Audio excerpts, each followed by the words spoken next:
ಅಸ್ಸಾಂನ ಗುವಾಹಟಿಯಲ್ಲಿ 5 ಕಡೆ ಐಇಡಿ ಬಾಂಬ್ ಇಟ್ಟು ಬೆಂಗಳೂರಿಗೆ ಬಂದು ನೆಲೆಸಿದ್ದ ಶಂಕಿತ ಉಲ್ಫಾ ಉಗ್ರನ ಬಂಧನದ ಬೆನ್ನಲ್ಲೇ ಇದೀಗ ಮತ್ತೆ ಓರ್ವ ಪಾಕಿಸ್ತಾನಿ ಸೇರಿದಂತೆ 4 ವಿದೇಶಿ ಪ್ರಜೆಗಳನ್ನು ಜಿಗಣಿ ಪೊಲೀಸರು ಬಂಧಿಸಿದ್ದಾರೆ.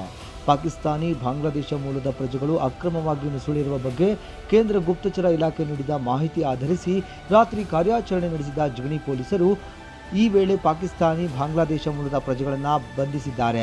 ಬಂಧಿತ ಪಾಕ್ ಪ್ರಜೆ ಧರ್ಮದ ವಿಚಾರಕ್ಕೆ ಭಿನ್ನಾಭಿಪ್ರಾಯ ಉಂಟಾಗಿತ್ತು. ಕೊನೆಗೆ ಅಲ್ಲಿ ಇರೋಕೆ ಆಗದೆ ದೇಶ ತೊರೆದು ಬಾಂಗ್ಲಾದೇಶಕ್ಕೆ ಎಸ್ಕೇಪ್ ಆಗಿ ಢಾಕಾದಲ್ಲಿ ವಾಸವಾಗಿದ್ದ. ಈ ವೇಳೆ ಢಾಕಾದಲ್ಲಿ ಬಾಂಗ್ಲಾ ಯುವತಿ ಪರಿಚಯವಾಗಿದ್ದಾಳೆ. ಅವಳೊಂದಿಗೆ ಮದುವೆ ಮಾಡಿಕೊಂಡು ಬಳಿಕ 2014ರಲ್ಲಿ ಪತ್ನಿ ಜೊತೆ ಬಾಂಗ್ಲಾದಿಂದಲೂ ಎಸ್ಕೇಪ್ ಆಗಿ ಸೀದಾ ದೆಹಲಿಗೆ ಬಂದು ಇಳಿದಿದ್ದ ಪಾಕಿಸ್ತಾನಿ.